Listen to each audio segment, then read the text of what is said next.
Welcome to Living a Full Life podcast.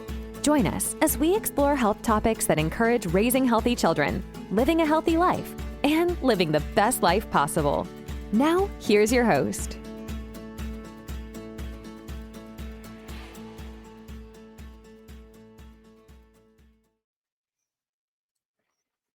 Today, we're talking about the real root of why so many people feel burned out, anxious, stuck in stress, or emotionally flat. Nervous system dysregulation. I've seen this not just in patients, but even in myself as a doctor, parent, and human being trying to navigate life in 2025. By the end of this episode, you'll understand what's going on inside your body, how to know if your nervous system is off track, and most importantly, how to heal and rebalance it naturally. I'm Dr. Enrico Dolcecore. Thanks for joining us on another episode of Living a Full Life. This week, we're going through nervous system dysregulation, and it's been amazing over my 20-year journey as a chiropractor, listening more so now than ever before, people coming in, more the younger adults coming in saying, my nervous system's off. I'm scouring the internet trying to see where this shift in mentality has come from, because in my 20 years and in chiropractic's 135 years, we've been trying to say this to the population forever, saying your nervous system needs to be in balance or else you're not going to function optimally. And it's so cool to see this now in society being said all the time. So let's dive into this more so about what is nervous system dysregulation. The nervous system is your central and peripheral nervous system. That makes up all the nervous intricates of the entire human body.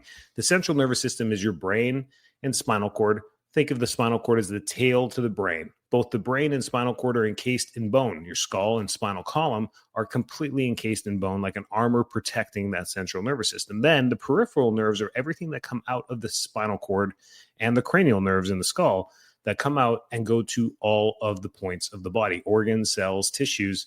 They all get nervous intervention from the nervous system. So that's your central and peripheral nervous system. The autonomic nervous system, the automatic, some people call it, is the sympathetic fight or flight and the parasympathetic rest and digest systems that you may have heard of before. Those two need to work in unison or in harmony, or scientifically homeostasis, in order to proliferate and to communicate properly. That's the whole point of the autonomic nervous system. So dysregulation means it's not just about anxiety. It's about being stuck in survival mode. When we start to get away from homeostasis, the body goes into what's called a primitive survival mode. We go to our midbrains instead of using our forebrains. And we live in the midbrain and hindbrain in our primitive state, which is survival. Think of a squirrel. That's why I tell people all mammals have the same midbrain. And we all share it, from a squirrel all the way to an elephant, and us as well. We all have this part of the brain, and it's the primitive brain. We literally go into sympathetic mode, and it's survival mode. It's like, go get the nuts, dig up some worms, and get back to the tree and back to our house so we don't get eaten by a predator. That's the survival mode. And living in that is stressful for sure. And it can lead to, chronic overreaction of sympathetic or underactivation of parasympathetic. So in a 2023 article of Frontier in Neuroscience, it noted that chronic stress reshapes autonomic tone, contributing to cardiovascular, digestive, and immune disorders. We've been saying this forever. I can't believe the research is right there in front of my nose. Not being in academia anymore as a student, it's fun to go back and look at the research now as a clinician and be like, this is amazing that it's at the forefront of research. It's the forefront of discussion. And I think that's why the younger adults are hearing it more than we did as older adults. And it's very interesting. And I think it's pushing them down the right journey of healing the overall body. It's fantastic being aware of nervous system dysregulation. So really, let's discuss how it happens, the roots of dysregulation.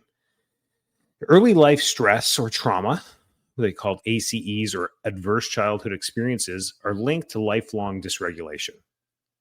So there's an ACE study from the CDC and Kaiser Permanente, 10 types of childhood trauma associated with physical and mental illness later in life. And they go on and list of not just physical trauma, but mental, emotional, gaslighting, and a list of things that can happen in childhood that dysregulate us and make us not adapt properly to society or societal normals later in life, later in our childhood. And this can lead to adult dysregulation of the nervous system. So modern life stressors are things like overstimulating environments, screens, music, news, multitasking, constant stimulation. If you think about it, I thought about music the other day. Man, my kids are they're at the age they all sing all the time. I'm like, man, there is music all the time. There's like no peace. And I can feel my nervous system just not being able to calm down. It's constantly going on. We turn off the radio, turn off the TV, we turn off the screens, and they're singing. It's great. I love hearing them sing. But that constant stimulation, I was just thinking of all the stimulation. And then I started thinking about music. We have it going on all the time. I walk into my office, Spotify is going on. I get in my car, the radio's on. It's just constant stimulation of noise. That's just one example. Overwork, undersleep, and poor boundaries. Wow, that's a basket full of stuff right there, right? These things are modern stressors that definitely throw us off balance. Then we got toxins, inflammation, and gut-brain axis issues where poor diet, mold exposure, chronic infections, gut inflammation increases cytokines that affect the vagus nerve, and back and forth. And we get caught in these negative cycles of constant overstimulation, overstress. And we were just really lacking co-regulation. We regulate with others. Isolation equals dysregulation. 2020 really threw things off. I feel like there's been a major pivot since 2020. There had to be. It was such a culture shock. It was such a world event for everyone living through it that afterwards, not only are we on guard with some dysregulation, but we're also aware of different things that we used to be from before. Seeing that decrease in traffic, seeing that decrease in being able to go everywhere we wanted. It was almost like a nervous system reset minus the news and fear of that a virus would kill everyone, right? That was kind of stressful as well. So a 2022 Nature study shows inflammation directly impacts brain regions that regulate autonomic function and emotional processing. So this dysregulation is something that if we take a little bit of awareness and put it towards this, we can get a really good control of how we function. And if we can control how we function, we can immediately start to feel better. And if we start to feel better, we can heal better. And that's the whole point of trying to get back to balance with our nervous systems. So some symptoms of dysregulation can be numerous, and I don't think we have enough time on this podcast to go through all the symptoms, but let's break it down into 3 or 4 categories. We're going to go into physical, emotional, cognitive, and behavioral. I think this is going to cover pretty much everything. The physical issues are the things we see all the time. Digestive issues, chronic fatigue, tension, heart palpitations. These are very common secondary things I hear in my practice. The primary things I hear are musculoskeletal back issues. That's the number one thing we hear about. Pain in the back, they know who to call. Had a lady yesterday saying, I dropped something on my foot. I didn't know if I could talk to you about it, but my back's hurting. I'm like, absolutely. Let's see what's going on with the foot. Did some class 4 laser on it, did some active release. She immediately started to walk better for the first time in 6 weeks.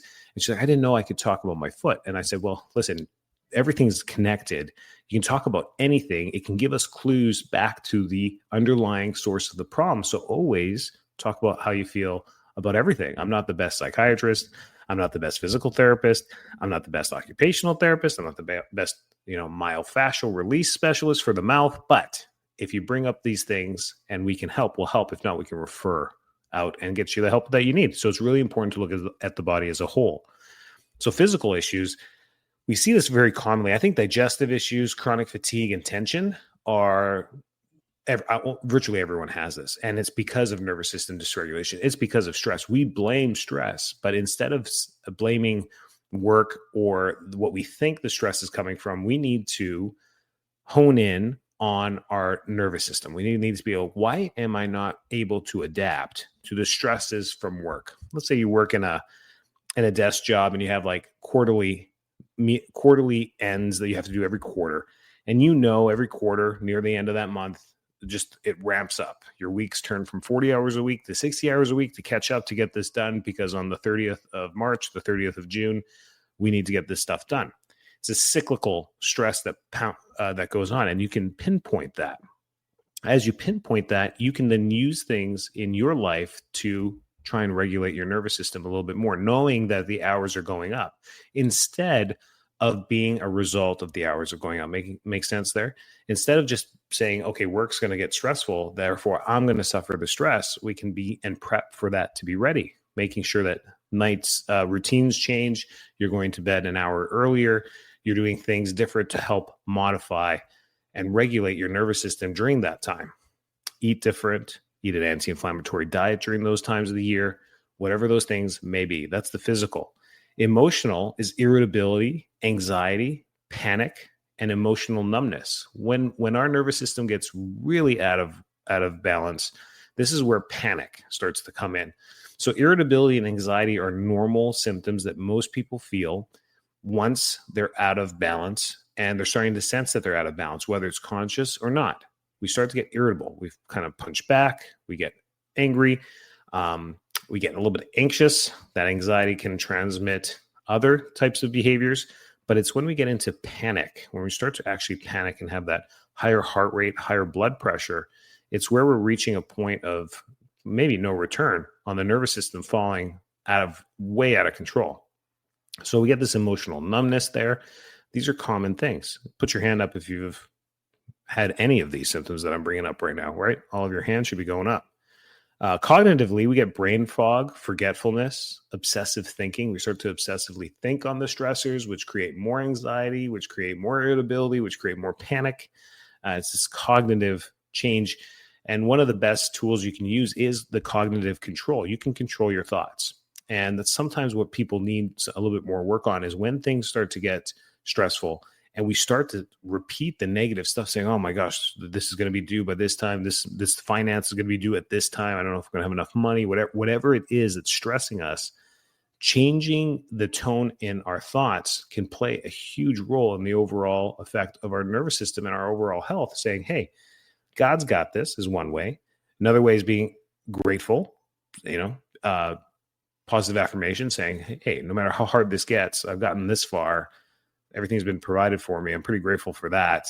And chances are it's going to work out on the next step as well.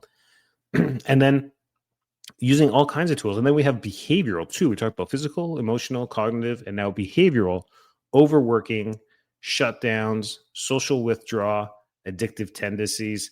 I'm going to put my hand up for that. When I get irritable, anxious, I start to overwork and shut down. As I overwork and shut down, creates panic. And the panic leads, the chronic fatigue comes before that. Then it can lead to digestive issues and everything. I've been through this. I think we all have, trying to raise families, trying to run businesses, trying to run our work, whatever it may be.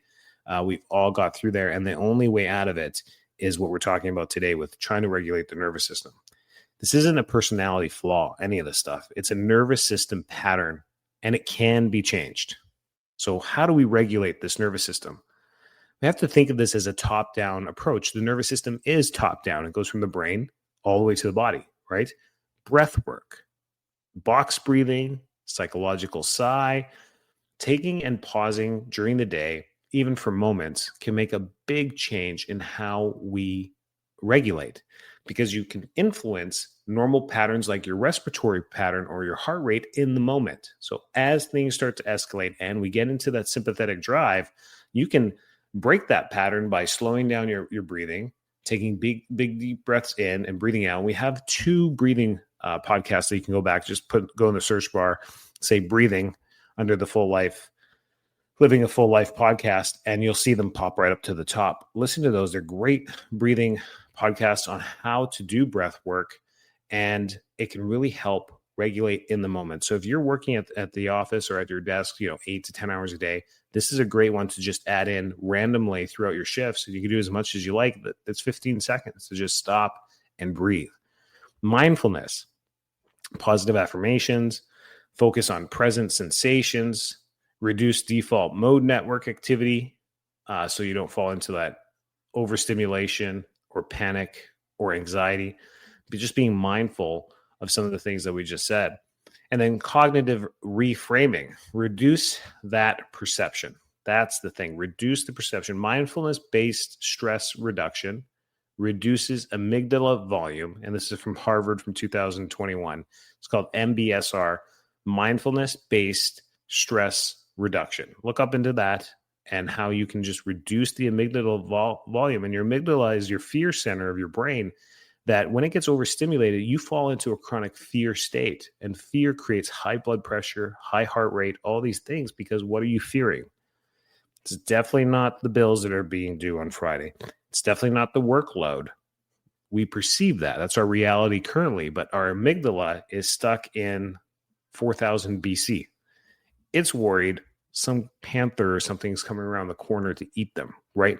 That's where we're stuck in. It's a pretty stressful life to live, thinking every moment that you're about to be eaten by the lion. Pretty crazy to be in that state of nervous system. So we want to use as many tools as we can to change that state.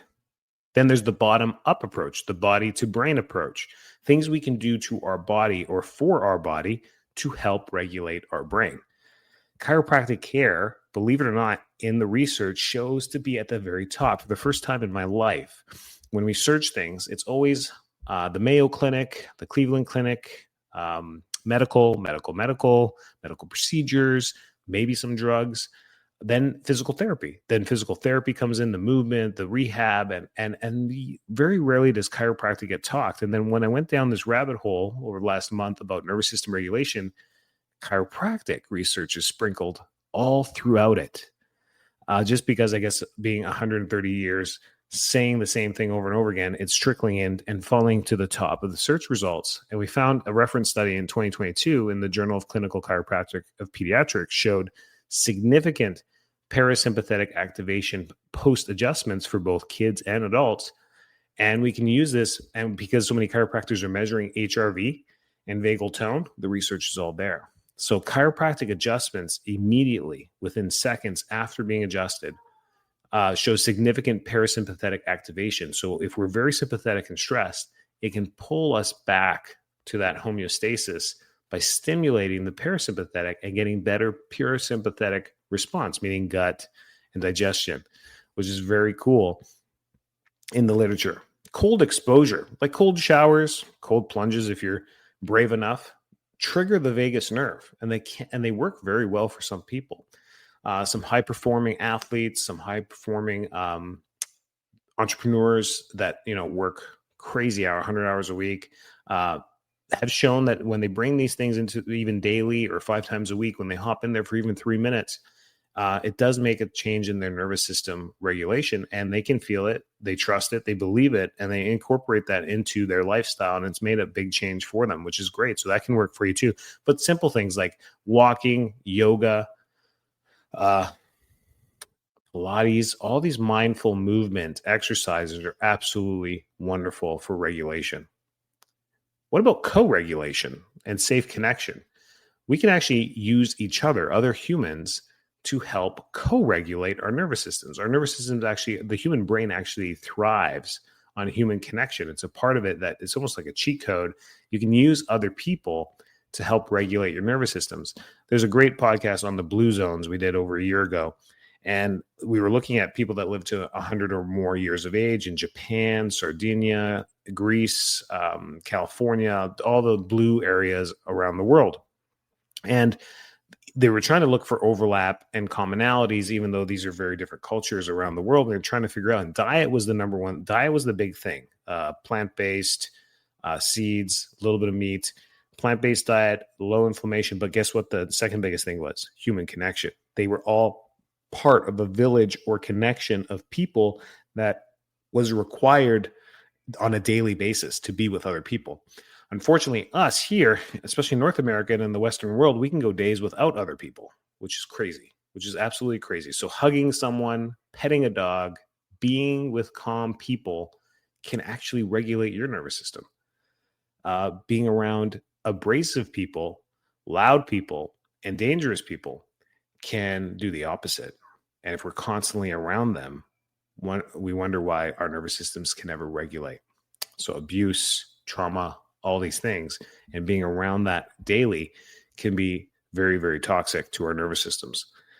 The polyvagal theory states the same thing. Safety, facial expressions, tone of voice can help regulate us. Listening to someone's voice that you enjoy. Podcasts can be great. Pop one of those in. A narrator that you love listening to. Those can be great. And then lifestyle and supplements. Omega-3s, magnesium, adaptogens like ashwagandha, rhodiola. These things can help with the nervous system. Make sure you talk to someone before adding all this stuff in. But omega-3s and magnesium are pretty safe to take, and most people are depleted in them anyway, so taking them is only going to help regulate sleep and reduce inflammation. I'm a big fan of omega-3s. That should be daily, and magnesium every night before you go to bed. That can really help as well. Prioritize sleep, circadian rhythm, and eat real food. This isn't about doing everything. It's about starting with something consistent. Choose the things that you need to try and help regulate your nervous system and go from there. So here's just a daily regulation routine. And I think this is something maybe you write down or just hit the pause button. And these are, 3, 4, 5 things that you can do on a daily routine every day to help just naturally regulate your nervous system. 5 minutes of deep breathing in the morning. Just taking a moment as you're pouring your coffee to stop and deep breathe. Big breaths in, hold, that's the key, hold, and slowly release. And doing that for 1, 2, 3, 4, 5 minutes, whatever you can do. Walk outside in natural light. This is huge for some of you that work indoors or from home. You know how important this is. 1 minute of cold exposure. This could just be at the end of your shower, just reducing the temperature as cold as you can handle or close to as cold as it can get, and just spending 60 seconds finishing your shower like that, just giving that vagal response a little bit of time. 10 minutes of connection. Even a smile or eye contact is great, but just sitting for 10 minutes, talking to your spouse, talking to your kids, talking to people that you love and trust, trying to find that 10 minutes every day is really important. And set a 2-minute reset alarm midday for body awareness, just sometime in the middle of the day, just before your lunch break, after your lunch break, mid-afternoon, just a 2-minute alarm that goes off on your phone where you just stand up, walk away, go to the bathroom, whatever it is, and just reset. Body awareness, how am I feeling right now? How's my breath? Check my pulse. Is it high? Is it low? You can look at your watches now. It tells you everything. And just go from there. Regulation is not a one-time event. You just don't do this for one day. It's a lifestyle. It's a rhythm. You have to keep your body in its rhythm because everything around us throws us off. Okay, you're not broken. You're living in a world that constantly pulls you out of balance, but you can return daily, gently, intentionally to your calm center. Remember that. Our clinic, most chiropractic clinics, find a tonal-based clinic that does, activator, torque release, upper cervical, these nervous system-based techniques that can actually chiropractic is a nervous system technique that can just help you. So find a good one in your area. If you need any help, reach out to us. And thank you for listening. Share this episode with people that maybe you've been thinking about and don't know about nervous system regulation, think that this stuff doesn't exist. I can think of so many of my family members that I'm sending this to because it's flu, it's new age, but it's really not. The research about our nervous system has been around for hundreds of years and how it functions, and we're just learning more and more and more. And as more and more people live in stress, they're just speaking out about it. They're just like, listen, I'm constantly anxious. This isn't right. I don't want to live like this for 90 years. What the heck's going on? What can I do to help myself? And I think that is so healthy, and that's amazing. So let's create a series on this. We'll talk about the nervous system over the next few episodes, and you learn more, share more. Have a great week. Stay healthy and take care. Thanks so much for tuning into this episode of Living a Full Life podcast. If you're enjoying the show, please feel free to rate, subscribe, and leave a review wherever you listen to your podcasts. That helps others find the show, and we greatly appreciate it. Thanks again for tuning in, and we'll catch you in the next episode.